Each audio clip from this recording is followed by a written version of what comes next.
Non, donc victoire. On fait ce truc en plus dimanche, victoire de Boston, donc contre Los Angeles sur cet énorme choc. Qu'est-ce que tu as pensé du match? Tu étais au match.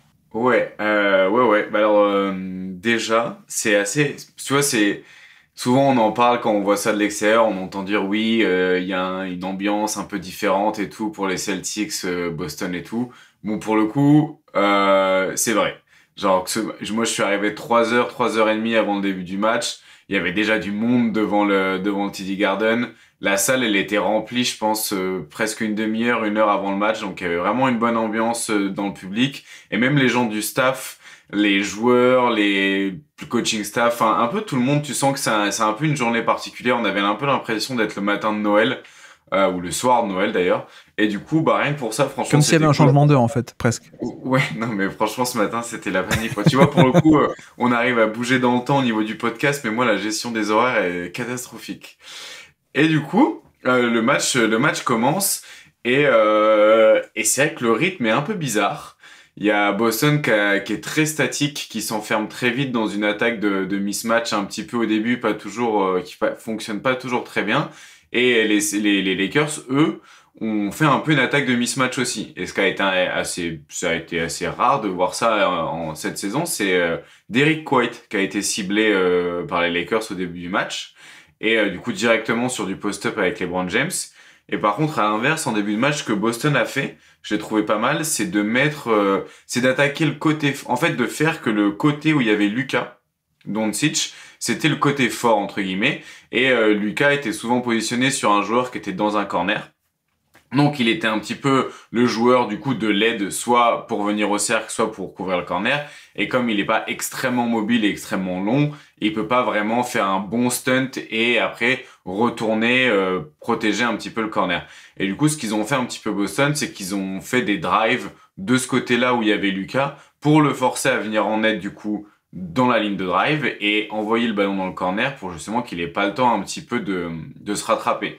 Et du coup, j'ai trouvé ça intéressant de pas attaquer le mismatch directement quand ça fonctionnait pas, mais de plutôt attaquer un mismatch selon la géométrie du terrain et de mettre un joueur peu mobile avec peu de capacité défensive dans dans une des zones les plus importantes, quoi. Ouais. Alors tu l'appelles Lucas parce que t'as bu une bière avec lui, ça y est, déjà ou... Non, parce qu'avec lui, c'est possible. Hein. Ça lui a même valu d'être échangé. Non, mais alors, en effet, il y a un peu cet aspect de le cibler un peu de différentes manières. Soit tu le fais venir on-ball, c'est ce qu'ils ont fait plutôt en fin de match, d'ailleurs, pour le coup. Et il y a l'aspect aussi de lui et LeBron aussi, je sais pas ce que tu as pensé, ton ressenti. Moi, je trouvais que le match défensif de LeBron off-ball était pas bon du tout. Alors qu'on était sur quelques semaines qui étaient très bonnes de la part de l'entièreté des Lakers. Et là, je l'ai trouvé un peu moins sur la rotation. Il y a des cuts qui sont pas couverts ni par Doncic ni par LeBron. Et finalement, on a encore été dans le modèle de match c'est très peu de points, quoi. Le modèle de match que les Lakers aiment bien, c'est-à-dire on défend beaucoup et puis on met assez de points. C'est juste que là, ils ont pas réussi à mettre assez de points. Un peu dommage parce que au final, la première mi-temps a été extrêmement plaisante, très disputée, etc. Un gros run de Boston, troisième quart-temps, début de deuxième mi-temps, mais troisième quart-temps qui a un peu fait quasiment plus 20, je crois, à un moment donné. Ouais, plus 22 à un moment, ouais. Plus 22, et finalement LeBron sort du match, je crois, sur blessure. Ouais. D'ailleurs, à surveiller. On n'en a pas parlé dans les news parce que c'était hier pour nous les news, mais au final les Lakers reviennent un peu dans le match et à la fin c'est mal géré, mais on a un peu ce côté, je vais pas dire anti-spectacle, mais après la première mi-temps je m'attendais à ce qu'on ait un énorme choc et que ça continue. Finalement on a été peut-être un peu déçus par la deuxième, notamment parce que aussi la défense de Boston a été bien, les ajustements de Boston en attaque aussi, on va en parler je pense, mais aussi l'attaque des Lakers qui a pas été top en fait dans cette deuxième mi-temps. L'attaque des Lakers n'a pas été top. En fait, ils se sont un petit peu enfermés dans une volonté d'attaquer Horford. Et du coup, ça n'a pas été très efficace. Alors, pour premier switch de Horford, au début du match, il se fait un peu bananer. Et je me dis, oh là là, ça va être super long pour lui comme match. Il va se faire attaquer tout le long du match. Et il s'est fait attaquer tout le long du match. Le problème, c'est que, le problème pour les Lakers, c'est que, à part une ou deux possessions défensives, il a très bien défendu, que ce soit Luka ou que ce soit LeBron. Et en plus, comme les Lakers ont un petit problème de spacing, les Celtics, ils arrivaient à avoir un joueur un petit peu à l'aide au cercle facilement. Ça a été pas mal de fois Derek White. C'est assez marrant de se dire que c'est l'arrière qui devient le low man help, et qu'il le fait plutôt bien d'ailleurs. Enfin, l'aide au cercle. Et alors Ford qui arrive assez bien à contenir, du coup, les drives de LeBron James et ceux de Doncic. Mais je pense que le manque de spacing et la capacité de Boston à avoir des joueurs de switch qui sont pas si mauvais que ça. Même Sam Hauser a fait des bons passages. Il y a Peyton Pritchard qui fait 2 bons passages en switch sur Luka aussi, sur Doncic. Enfin, tout ça pour dire qu'en réalité, par le manque de spacing des Lakers et par la capacité de switch qui a été très bonne et une très bonne exécution en fait de la défense de Boston, ça a un peu fait dérailler l'attaque des Lakers, qui a pas du tout réussi à aller au cercle, enfin beaucoup moins que d'habitude, parce que je crois que la fréquence au cercle moyenne des Lakers c'est 32%, et sur le match de la nuit dernière, du coup ils sont à 23% de fréquence au cercle. Par contre, ils ont pris plus de 3 points que Boston, mais c'est pas forcément un bon signe, c'est juste que Boston les a laissés tirer à 3 points en fait, même Dorian Finney-Smith a été laissé ouvert à 3 points quoi. Ouais, c'était un peu des 3 points par dépit parfois, mais parce que, un peu comme les Wolves cette saison, on a parlé déjà Minnesota, mais il y a un côté, il n'y a pas de spacing, on ressort à l'extérieur et paradoxalement ils prennent plus de 3 points qu'avant, mais parce qu'en fait l'accès à la peinture est bouché, donc on laisse des mecs ouverts quoi. Donc il y a un peu cet aspect-là. Après il n'y a pas non plus un énorme écart énorme, moi je crois au niveau de la fréquence à 3 points. Aucune des deux équipes n'a bien shooté en moyenne sur le match. Mais tu vois, je trouve que Boston a eu quand même un certain shotmaking sur des aspects un peu clés, notamment la première mi-temps, ça fonctionne bien par rapport à ça. Et puis après le run se fait troisième quart-temps.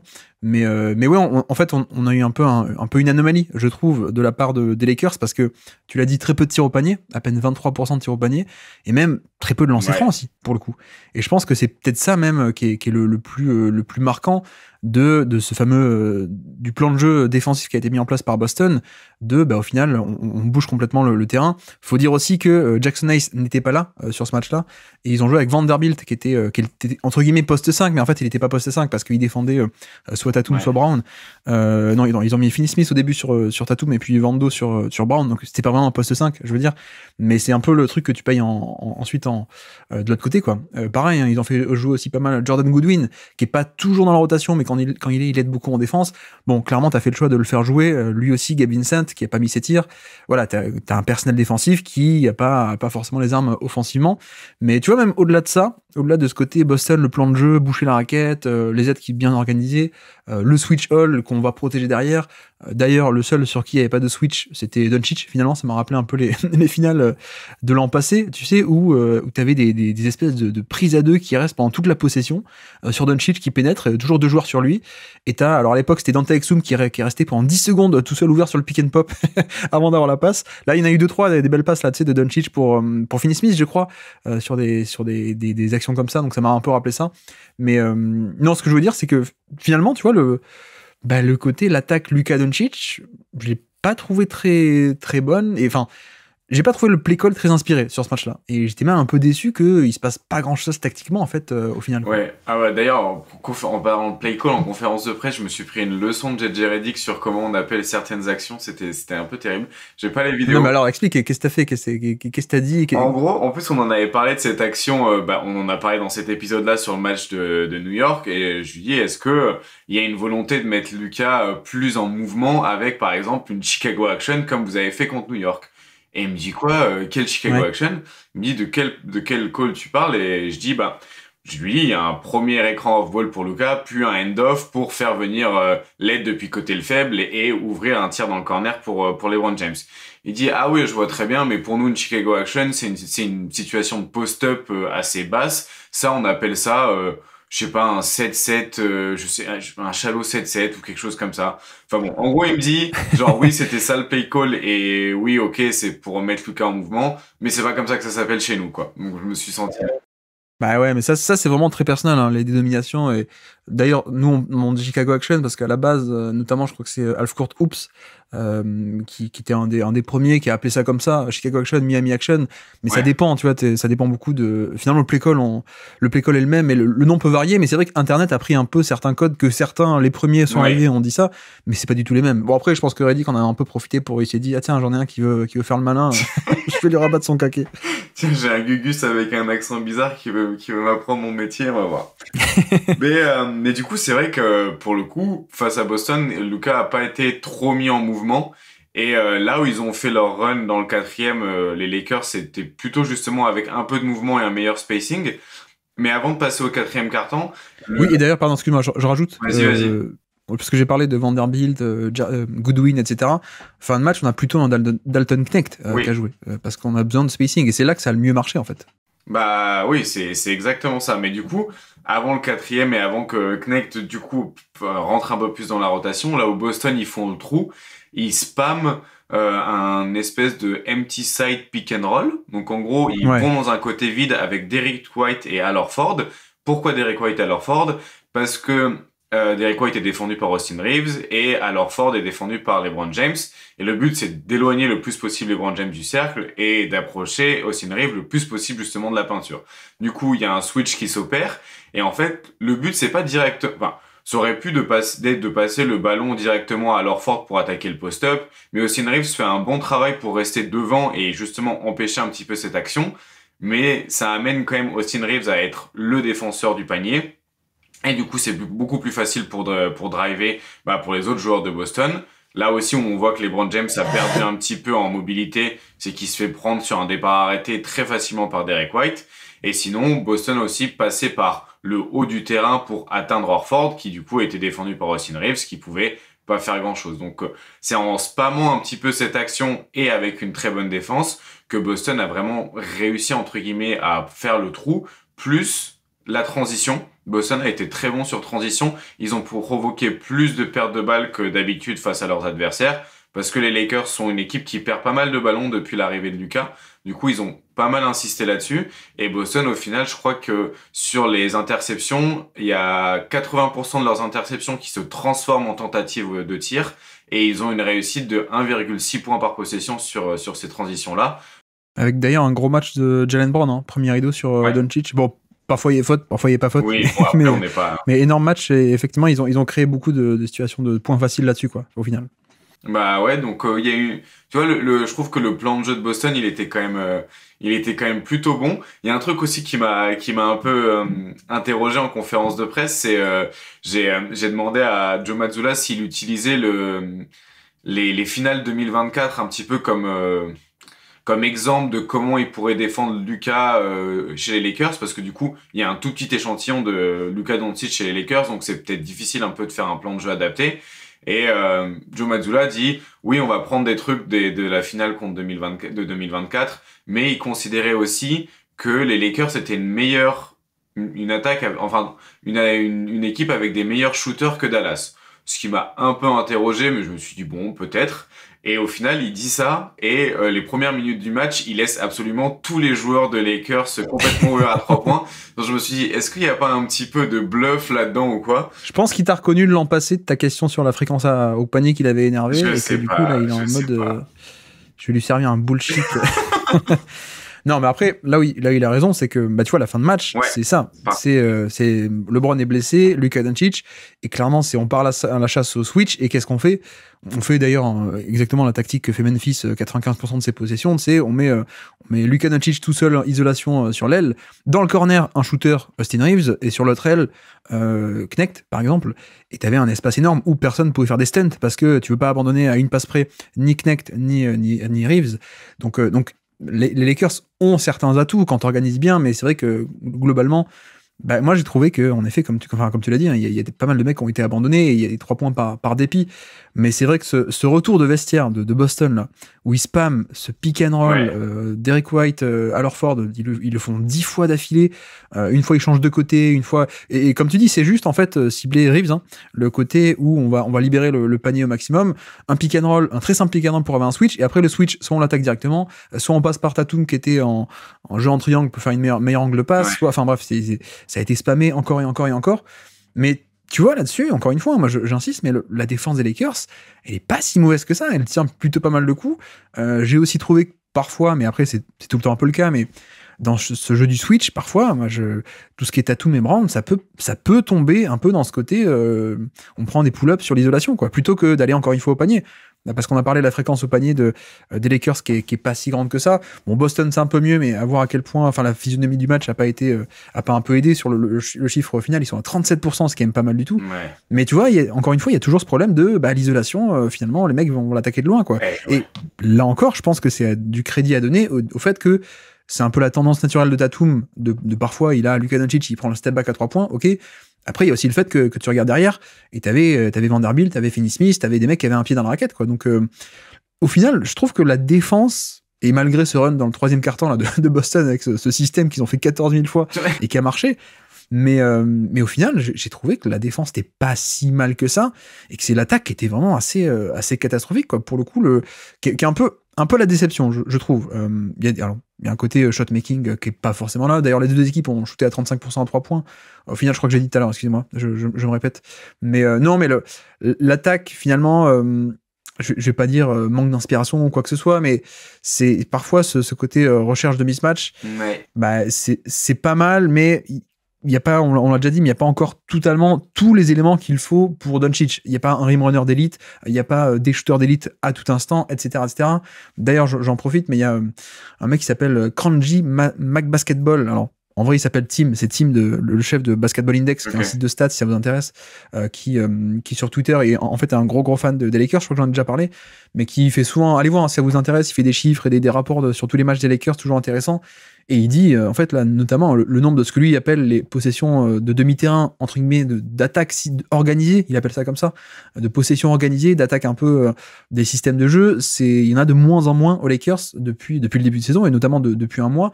Et là, sur ce match-là, il dit, il y en a eu très peu, il y en a eu beaucoup en quatrième quart-temps, mais très peu en début de match, le premier mi-temps et même troisième quart-temps. Et un peu un côté attaque free flow, mais qui marche pas tant que ça, quoi, au final. Donc ouais, j'ai pas été hyper convaincu de cette attaque au final, et pareil, on parle de Tatum ou de Brown, mais j'ai trouvé que l'accès au panier, Doncic n'a pas pu aller à volonté au panier contre des switches, j'ai trouvé que LeBron non plus, donc on est peut-être sur un match où le punch offensif des Lakers n'a pas été là, et donc au final la défense a fait plus ou moins le taf, mais voilà, contre Boston, qui a une bonne défense, peut-être que ça bloque un peu, quoi, au final. Bah, c'est surtout que il y avait la place pour prendre le match, je pense, parce que leur défense était assez bonne, et vraiment, comme tu dis, à part ce passage-là dans le troisième quart-temps où Boston spam un peu cette action, la défense a été meilleure, et en fait, Boston s'en sort très bien parce qu'ils ont créé un écart, parce que la fin de match, je crois que sur les 6 dernières minutes, ils rentrent que 4 paniers, il y a 3 jump shots qui sont des jump shots contestés. T'as Derrick White qui arrive à obtenir 3 lancers francs sur un tir dans le corner aussi, ouais, qui est, bon, tu vois, c'est un peu une action en eau de boudin qui finit à la dernière seconde et tout. T'as des fois où c'est le seul... Et attends, et l'action d'après le 3 lancers francs, ouais, t'as un pull-up à 3 points de Brown sur Doncic aussi. Donc en mode, bon, voilà quoi, c'est... Ouais, exactement. Et en plus, 2 actions plus tard, t'as un autre pull-up de Brown sur Doncic qui fait un airball. Et c'est Jrue Holiday... Ah non, non, je crois que c'est Tatum... Bon, je sais plus, mais il y a eu des airballs où c'est Derrick White qui vient sauver le ballon. Il y a eu Tatum, ouais, qui reprend un tir à 3 points aussi bien loin derrière la ligne. C'est Jrue Holiday qui revient sauver le ballon et l'a donné à Derrick White, à Jaylen Brown. L'attaque des Celtics sur les 5 dernières minutes, même sur franchement, sur les 12 dernières minutes, hein, elle est statique, elle est lente. Je pense qu'il y a un énorme biais, et je sais pas à quel point c'est intentionnel de vouloir ralentir le jeu quand t'as beaucoup d'avance pour justement avoir des possessions les plus longues possibles et pas te faire avoir sur te prendre un gros run et changer totalement le momentum. Mais du coup... Ouais, que l'adversaire a le moins de possessions possible, ouais, pour remonter, en fait. C'est ça. Mais du coup, à faire ça, t'as des possessions qui sont nulles, en fait. Mais genre nulles dans le sens où elles, ouais, rapportent pas de points. Et du coup, Boston a failli se faire avoir là-dessus. Et ils ont eu de la chance que le shoot-making tombe de leur côté. Parce qu'en réalité, la qualité des tirs qu'ils ont pris dans la fin de match, elle est juste pas bonne. Et si LeBron James sort pas sur blessure, je pense que on peut avoir un match beaucoup plus compliqué. Donc j'ai toujours un peu du mal avec ces fins de match de Boston de manière générale. Et quand tu regardes un petit peu même tu sais, c'est l'indicateur sur Cleaning the Glass de Win Differential, je crois, quelque chose comme ça, entre le nombre de matchs gagnés, le nombre de matchs que l'équipe aurait dû gagner. Boston, ils sont toujours un petit peu en dessous, entre guillemets, enfin dans les dernières équipes là-dessus, parce que je trouve que de manière générale, Boston a du mal à bien finir les matchs quand les matchs sont serrés, quoi. En tout cas, ils sont très dépendants de leur shoot-making, voilà. Bah oui, c'est un peu l'idée, mais après, bon. Comment dire, la force aussi de Boston sur ce match-là, je pense, c'est qu'il n'y avait pas Porzingis. C'est vrai qu'on l'a pas encore dit, mais il n'y avait pas Porzingis, qui fait qu'on a pu un peu déployer facilement ces schémas de switch all ou alors de 2 contre 1, mais parce que, mais c'est justement ce dont j'allais parler.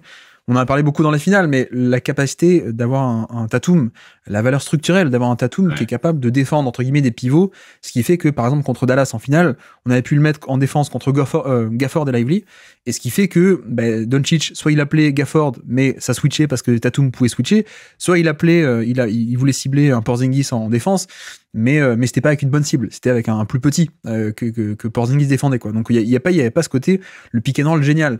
Et je pense que c'est un peu une des forces de Boston, encore une fois, grâce à Tatum. Et là, en plus, ça a été rendu plus facile parce que Porzingis n'était pas là, donc t'as moins ce dilemme et t'as plus facilement déployé ce plan de jeu switch et très dynamique parce que en plus, Horford te pose même pas le dilemme que Porzingis posait, quoi. Donc ça, c'était génial. Mais tu vois, encore une fois, moi, j'étais resté sur ma faim avec Jason Kidd en finale par rapport au play call, par rapport à la manière d'exploiter un peu ce jeu des mismatchs et ce côté cross-match, comme on dit, on veut le mettre l'un sur l'autre. J'étais un peu déçu qu'il n'y ait pas des écrans en ligne médiane, qu'il n'y ait pas de ce genre de trucs, et notamment le post-up aussi. Je pense que le post-up aurait été une bonne option qu'on n'a pas trop vu sur ce match-là, et les rares fois où on l'a vu, en fait, Doncic scorait sur Brown assez facilement quand il avait la balle proche du panier, et ce qui fait que, en fait, la géométrie du terrain est très différente. Tu vois, pardon. Même quand on refait un enregistrement le dimanche, j'ai pas ma voix non plus. Mais non, mais quand tu parlais de Sam Hauser, oui, il a bien tenu, mais j'ai la position là sous les yeux. Quand LeBron il est face à Sam Hauser, c'est bien gentil, mais sauf que dans les deux corners, t'as 2 mecs qui sont abandonnés, et donc t'as littéralement Jrue Holiday et Horford qui sont en tête, en bas de raquette, prêts à réceptionner. Donc forcément, qu'il prend un pull-up en tête de raquette, LeBron, il a pas l'espace pour aller au panier. Ouais. Alors que sur un post-up, déjà tu pars de plus proche, et puis en plus, à ce côté où l'aide, quand elle vient, finalement le décalage est plus franc, l'ouverture est différente en termes de, voilà, t'es plus proche du panier, et puis quand l'aide se déclenche, il y a quelqu'un d'ouvert plus facilement, je trouve. Donc un peu déçu de ce côté-là. Faut dire aussi qu'Austin Reeves n'a pas fait un gros match non plus, en termes d'attaque et de match offensif. Mais voilà, peut-être pas une bonne copie offensive. On va dire côté Lakers, c'est peut-être ça sera travaillé d'ici les playoffs éventuellement, s'ils veulent passer un tour ou 2 ou même plus, pourquoi pas. Mais de l'autre côté, la défense c'était pas mal. Donc l'un de l'autre, au final, un match qui a été très bon, puis un peu décevant, et puis en fait agréable sur la fin. Mais est-ce que globalement on peut dire qu'on a été légèrement déçu de la non-uniformité de ce match ou pas? Oui, ça a été un match qui est bien parti, et puis au final qui a été un peu tué dans l'œuf au début de la deuxième mi-temps, et après ils ont réussi à revenir, et puis on a eu la fin de match qui a été spoilée par la petite blessure de LeBron James, qui apparemment du coup pourrait louper quelques semaines, du coup voir, à suivre. Effectivement, alors que je suis en train de regarder encore quelques highlights, mais je pense qu'on a tout dit. Mais je revois en fait des actions de Horford qui vraiment étaient assez dingues, quoi. Ouais. Je crois qu'on en parlait hier, enfin tout à l'heure pour les auditeurs, on en parlait sur je ne sais plus quel match, Denver, non? Denver. Ouais. Et là il a rajouté, donc en plus des switches, il a rajouté les post-ups sur Austin Reeves là, sur les fameux écrans. Enfin bref, énorme match de Horford. Voici pour ce Boston Lakers.